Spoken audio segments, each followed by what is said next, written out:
Guys, welcome to our YouTube channel Bong views. আমি শিলাজিৎ, আমি সুদীপ্তা। আপনারা যারা এখনো পর্যন্ত আমাদের চ্যানেলটা সাবস্ক্রাইব করেনি তারা প্লিজ এক্ষুনি আমাদের চ্যানেলটা সাবস্ক্রাইব করে নেবেন আর নোটিফিকেশন বেল অন করে নেবেন পরবর্তী ভিডিওগুলোর জন্য নোটিফিকেশন পেতে। আর যারা আমাদের চ্যানেলটা সাবস্ক্রাইব করেছেন তাদেরকে অসংখ্য ধন্যবাদ।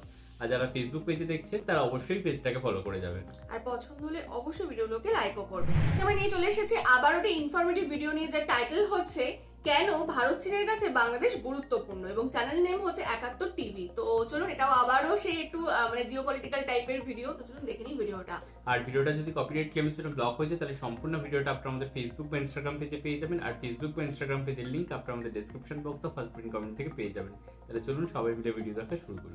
দক্ষিণ এশিয়ার মানচিত্রের দিকে তাকালে বাংলাদেশকে সাধারণ দৃষ্টিতে যে কারো মনে হবে তিন দিকে ভিন্ন এক দেশের সীমান্ত বেষ্টিত এক দেশ, আরেক দিকে সাগর। কিন্তু মানচিত্রটিকে আরো একটু ছোট করে আনলে বোঝা যাবে বাংলাদেশের ভূগোলের আসল গুরুত্ব। দক্ষিণ এশিয়ার সুপার পাওয়ার হওয়ার সব সম্ভাবনাই মজুদ আছে বাংলাদেশে। এদেশের ভূপ্রকৃতি, প্রাকৃতিক সম্পদ ও জলবায়ু বৈচিত্র্য একে ভৌগোলিকভাবে স্বয়ংসম্পূর্ণ করেছে। বিশ্বে মোট 44টি এমন দেশ রয়েছে যাদের কোনো সমুদ্র সীমা নেই, অথচ বাংলাদেশ সমুদ্রপথে ব্যাপক সুবিধাপ্রাপ্ত একটি দেশ। এদেশের 1,18,813 বর্গ কিলোমিটার সমুদ্র সীমা রয়েছে, যা আন্তর্জাতিক বাণিজ্যের জন্য অত্যন্ত গুরুত্বপূর্ণ। বাংলাদেশে বর্তমানে মোট 4টি সমুদ্র বন্দর রয়েছে। চট্টগ্রাম বন্দর, এটি বাংলাদেশের প্রধান সমুদ্র বন্দর এবং বিশ্বের ব্যস্ততম বন্দরের একটি। মংলা বন্দর, এটি মূলত দেশের দক্ষিণ পশ্চিমাঞ্চলে অবস্থিত, যা খুলনা ও আশপাশের শিল্প এলাকাগুলোর জন্য গুরুত্বপূর্ণ। পায়রা বন্দর, এটি দেশের নবীনতম গভীর সমুদ্র বন্দর, যা ভবিষ্যতে বাংলাদেশের বাণিজ্য সম্প্রসারণে গুরুত্বপূর্ণ ভূমিকা রাখবে। মাতারবাড়ি বন্দর, এটি গভীর সমুদ্র বন্দর হিসেবে গড়ে তোলা হচ্ছে।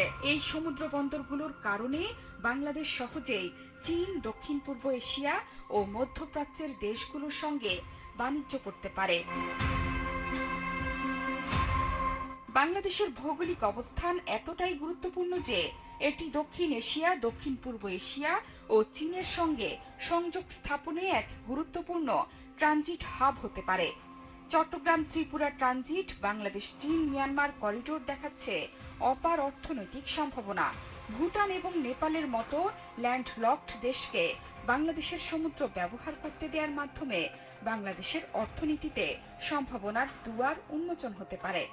বাংলাদেশের আরেকটি অনন্য বৈশিষ্ট্য হল পৃথিবীর বৃহত্তম ম্যানগ্রোভ বন সুন্দরবন, যা বাংলাদেশ অংশের আয়তন 6,517 বর্গ কিলোমিটার।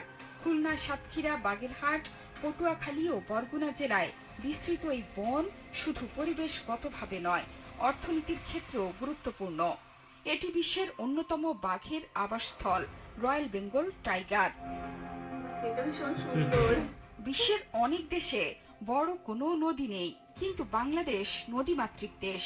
এখানে প্রায় 700টিরও বেশি নদী প্রবাহিত হয়েছে, যার মধ্যে প্রধান নদীগুলো হলো পদ্মা, মেঘনা, যমুনা, ব্রহ্মপুত্র, সুরমা ও কুশিয়ারা। এই নদীগুলো কৃষি, মৎস্য, পরিবহন ও অর্থনীতিতে গুরুত্বপূর্ণ ভূমিকা রাখে। দেশের খাল, বিল ও জলাভূমি মিলে এক সমৃদ্ধ জলজ সম্পদের উৎস তৈরি করেছে, যা বহু মানুষের জীবিকা নির্বাহের মাধ্যম। এদেশের মাটি অত্যন্ত উর্বর। এটি বিশ্বের অন্যতম শস্য উৎপাদনকারী দেশ। এখানে উৎপন্ন প্রধান ফসলগুলো হলো ধান, পাট, গম, ভুট্টা, আলু, আখ ও নানা ধরনের শাকসবজি। এছাড়াও এদেশে রয়েছে বিপুল পরিমাণ মিঠা পানির মাছ এবং চিংড়ি উৎপাদনের ক্ষেত্র। বাংলাদেশ বিশ্বে চিংড়ি রপ্তানিতে অন্যতম গুরুত্বপূর্ণ দেশ। বাংলাদেশের 3টি জেলা রাঙ্গামাটি, বান্দরবান ও খাগড়াছড়ি নিয়ে পার্বত্য অঞ্চল গঠিত হয়েছে। এসব পাহাড়ি অঞ্চল শুধুমাত্র প্রাকৃতিক সৌন্দর্যের জন্য নয়, অর্থনীতির জন্যও গুরুত্বপূর্ণ। এখানকার বাঁশ, চা, আদা, হলুদ, আনারস ও অন্যান্য ফলমূলের উৎপাদন দেশের বাজারে গুরুত্বপূর্ণ অবদান রাখে। আর আছে বাংলাদেশের জনসংখ্যা, যেটি এতদিন সমস্যা হিসেবে বিবেচিত হলেও ধীরে ধীরে এটি জনশক্তিতে রূপান্তরিত হচ্ছে। উন্নত অনেক দেশে জন্মহার মাত্রাতিরিক্তভাবে হ্রাস পাচ্ছে, ফলে সেসব দেশে তৈরি হচ্ছে শ্রমিকের ঘাটতি। আর এই সুযোগ প্রতিনিয়ত কাজে লাগাচ্ছে বাংলাদেশ। জনশক্তি রপ্তানির ফলে অর্থনীতি হচ্ছে সচল। শ্রমিকের সহজলভ্যতা এদেশের গার্মেন্টস শিল্পকে এক অনন্য মাত্রায় পৌঁছে দিয়েছে। বর্তমানে তৈরি পোশাক রপ্তানিতে বিশ্বে একক দেশ হিসেবে বাংলাদেশের অবস্থান দ্বিতীয় এবং শীর্ষস্থানে রয়েছে চীন। বাংলাদেশ শুধুমাত্র একটি ভূখণ্ড নয়, এটি এক অপার সম্ভাবনাময় দেশ। সমুদ্র সীমা, নদ নদী, উর্বর ভূমি, পার্বত্য অঞ্চল, সুন্দরবন ও পর্যটন কেন্দ্র মিলিয়ে এটি ভৌগোলিকভাবে এক স্বয়ংসম্পূর্ণ রাষ্ট্র। কৌশলগত অবস্থানের কারণে আন্তর্জাতিক বাণিজ্য ও কূটনীতিতে বাংলাদেশ আরও গুরুত্বপূর্ণ হয়ে উঠেছে। ভবিষ্যতে সঠিক পরিকল্পনা ও ব্যবস্থাপনার মাধ্যমে এই ভূগোলকে ব্যবহার করে দেশকে আরও সমৃদ্ধ করা সম্ভব। ভীষণই ইনফরমেটিভ একটা ভিডিও ছিল এবং বাংলাদেশ যে কতটা মানে তার পোটেনশিয়াল রয়েছে এবং কতটা মানে আগামী দিনে ঠিকঠাক ভাবে সবকিছু ইউটিলাইজেশন হলে একটা মানে উন্নতির চরম সীমায় পৌঁছে যেতে পারে এবং মানে অর্থনৈতিক দিক থেকে কতটা সমৃদ্ধশালী এবং শক্তিশালী হতে পারে তারই কিছু সম্ভাবনাময় দিক আর কি এখানে তুলে ধরা হয়েছে।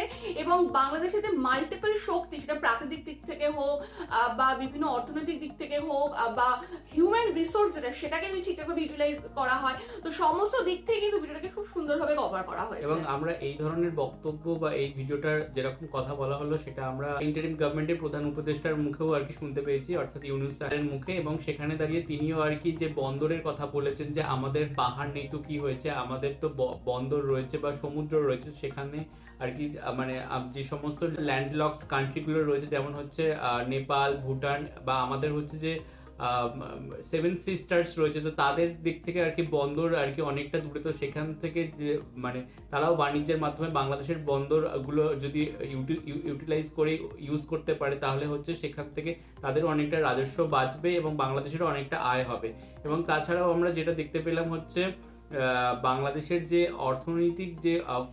অর্থনীতির ক্ষেত্রে যে খনিজ সম্পদের আর কি বা তেল গ্যাসের যে নতুন করে ভান্ডারগুলো খুঁজে পাওয়া যাচ্ছে, সেগুলো বাংলাদেশের অর্থনীতিতে আর কি অনেক বেশি অবদান রাখবে। এছাড়াও হচ্ছে যে সমস্ত আর কি সুদীপ্তা যেটা জনসম্পদের কথা বলছিল, সেই জনসম্পদের মাধ্যমে আমরা সকলেই জানি যে বিভিন্ন দেশে রেমিটেন্স যোদ্ধা পাঠিয়ে তারা যে রেমিটেন্স লাভ করছে, এবং বাংলাদেশের অর্থনীতির একটা মূল আর কি ভিত্তি হচ্ছে এই যে রেমিটেন্স। তো সেখানে দাঁড়িয়ে তারা অর্থনীতিতে এগিয়ে যাচ্ছে বা কোথাও গিয়ে অর্থনীতিতে একটা ভ্যালু অ্যাড করছে। তো সেই বিষয়টাও খুব ভালো লাগছে যে জনসম্পদটাও কোথাও গিয়ে ইম্পর্টেন্ট। একদমই তাই, কারণ কিছু সময় আগেও কিন্তু যখন কোনো দেশের জনসংখ্যা মাত্রাতিরিক্ত হতো, তো সেটাকে সমস্যা হিসেবে দেখা হতো। যদিও এটা সমস্যা, কারণ জনসংখ্যা যখন বেশি থাকে তখন বেকারত্ব বেশি থাকে, পলিউশন বেশি হয়, কিন্তু সেটাকে যদি আমরা একটা হিউম্যান রিসোর্স হিসেবে ইউজ করে থাকি এবং তাদের শিক্ষা দীক্ষা মানে তাদের টেকনিক বিভিন্ন রকম শিখিয়ে সমস্ত কিছু থেকে যদি আমরা তাদের সেই মানে ক্যাপাসিটিটা তাদের বাড়াই বা ক্যাপাবিলিটিটা বাড়াই, তাহলে কিন্তু সেই যেটা আমরা সমস্যা হিসেবে মনে করি সেটাই কিন্তু একটা শক্তি হিসেবে পরিণত হয়। যেমন আমরা জাপানের কথা এখানেও দেখানো হলো, আমরা জানি তো জাপানে কিন্তু জনসংখ্যা অ্যাকচুয়ালি ডিক্লাইন করছে, তাদের বিভিন্ন রকম ইভেন আমরা যদি চীনের কথা বলি, চীন কিন্তু মাঝখানে 1 চাইল্ড পলিসিতে চলে এসেছিল, আবার কিন্তু সে 2 চাইল্ড পলিসি 3 চাইল্ড পলিসি পর্যন্ত এখন এনেছে। কারণ তারা বুঝতে পেরেছে যে এমন একটা তারা হচ্ছে S6 পিরামিডের দিকে যাচ্ছে, চায়না বলুন, জাপান বলুন, ইটালিতেও হচ্ছে। তো যেখানে হচ্ছে যেহেতু চিকিৎসা ব্যবস্থা সেখানে এত উন্নত, সেখানে বয়স্ক মানুষের সংখ্যা কিন্তু বেড়ে যাচ্ছে, কিন্তু ফার্টিলিটি রেশিও যেহেতু তাদের কম, তার জন্য কি হচ্ছে যে নতুন যে প্রজন্ম তাদের সংখ্যা কমে যাচ্ছে, যার জন্য এখন হয়তো যারা ইয়াং রয়েছে তারা এবং জাপানেতে এক্সট্রা ছুটিও আর কি অ্যালট করা হচ্ছে, যে যাতে সপ্তাহে 3 দিন আর কি কাপলরা তারা নিজেদের সাথে সময় কাটাতে পারে। সেই জন্য তাই, কারণ এমন একটা সময় দেখা যাবে যে ইয়াং জেনারেশন গুলো থাকবেন এবং যারা এখন ইয়াং তারা কিন্তু এজেড হয়ে যাবে। তো এটা কিন্তু কিছু বছর পর এটা ডেফিনেটলি একটা ইয়াং জেনারেশনই আর কি কোনো আর কি রাষ্ট্রকে এগিয়ে নিয়ে যেতে পারে। কিন্তু সেখানে মানে কোথাও কি পেনশনার্স যারা থাকে তাদেরকে তাদের পিছনে ব্যয় বেশি হয়, সেভাবে রাষ্ট্রের কোনো আয় হয় না ডেফিনেটলি। তো সেই জন্য এই যে আমাদের মতো যে সমস্ত দেশ রয়েছে, ভারত, বাংলাদেশ, শ্রীলঙ্কা, এই সমস্ত দেশে যাদের পপুলেশন বেশি, আমরা যদি সেটাকে মানে হিউম্যান রিসোর্স হিসেবে ইউটিলাইজ করতে পারি, তাহলে কিন্তু এটা আমাদের কাছে যথেষ্ট একটা পাওয়ারফুল। পপুলেশন বেশি হলে কোথাও গিয়ে চিপ লেবারও পাওয়া যায়, তার থেকে আর কি যে ফরেন ডিরেক্ট ইনভেস্টমেন্ট গুলো আছে সেগুলোও আর কি দেশে আসে এবং দেশেরও অর্থনীতিতে ভ্যালু অ্যাড করে কোথাও একদমই গিয়ে। তাই। এবং আমরা জানি বাংলাদেশ নদীমাতৃক দেশ এবং এখানেও নদীর কথা বলা 700টা নদী, এটা আমি জানতাম না। হিউজ। এবং সেই নদীতে যে মানে মাছ থেকে শুরু করে বিভিন্ন রকম যে সম্পদ তৈরি হচ্ছে সেগুলোও ডেফিনেটলি ভীষণই একটা আলাদা ভূমিকা রাখে। এবং আমরা জানি যে মানে ওয়ার্ল্ডের লার্জেস্ট হচ্ছে ম্যানগ্রোভ ফরেস্ট হচ্ছে সুন্দরবন, যা বাংলাদেশে তার সিংহভাগ রয়েছে। তো প্রত্যেকটা জিনিসের কিন্তু আলাদা আলাদা মাহাত্ম্য রয়েছে। আমরা সবকিছু আর এখানে বর্ণনা করলাম না, ভিডিওতে সবকিছু রয়েছে। এবং এইটুকু হচ্ছে বলার বিষয়, সবটা যদি ঠিকঠাক ভাবে অর্গানাইজ করা যায় এবং নিয়ে চলা যায় তাহলে কিন্তু ডেফিনেটলি বাংলাদেশ এটা খুব ভালো জায়গায় পৌঁছাবে। আর পাঁচটা যেমন উন্নত দেশ রয়েছে তাদের সাথে খুব অনায়াসে কম্পিট করতে পারবে, কিন্তু শুধু নিজেদের ক্যাপাবিলিটিটা বাড়াতে হবে। বাদ বাকি কিন্তু সবকিছু বাংলাদেশে অলরেডি রয়েছে। এক্স্যাক্টলি। তো যাই হোক, ভিডিওটা ডেফিনেটলি ইনফরমেটিভ ছিল, খুব ভালো ছিল। আশা করছি আপনাদের ভালো লেগেছে। যদি ভালো লেগে থাকে অবশ্যই লাইক করবেন, আমাদের চ্যানেলটাকে সাবস্ক্রাইব করে যাবেন। সাবস্ক্রাইব বাটনের পাশে জয়েন বাটন পেয়ে যাবেন, সেখানে কিছু ফেসিলিটিস দেওয়া থাকে, চাইলে আপনারা চেক করতে পারেন। আর আমাদের যে ফেসবুক আর ইনস্টাগ্রাম পেজ রয়েছে সেখানে আপনারা ফলো করতে ভুলবেন না, লিংক ডেসক্রিপশন বক্সে পেয়ে যাবেন। আর আমাদের সাথে কানেক্টেড থাকার জন্য আমাদের যে ফেসবুক গ্রুপটা রয়েছে সেখানে আপনারা জয়েন করে আপনারা আপনাদের মনের মতো সমস্ত কিছু পোস্ট করতে পারেন, তার লিঙ্কও ডেসক্রিপশন বক্সে দেওয়া রয়েছে। আর আমাদের যদি আপনারা পার্সোনালি পছন্দ করে থাকেন আমাকে শিলাজিৎ, ওকে সুদীপ্তা হিসেবে, তাহলে আমাদের পার্সোনাল ফেসবুক আর ইনস্টাগ্রাম সাইটেও ফলো করতে পারেন, তার লিঙ্কও ডেসক্রিপশন বক্স চেক করলে পেয়ে যাবেন। তো দেখা হচ্ছে পরবর্তী ভিডিওতে। আজ এ পর্যন্তই, টাটা, নমস্কার।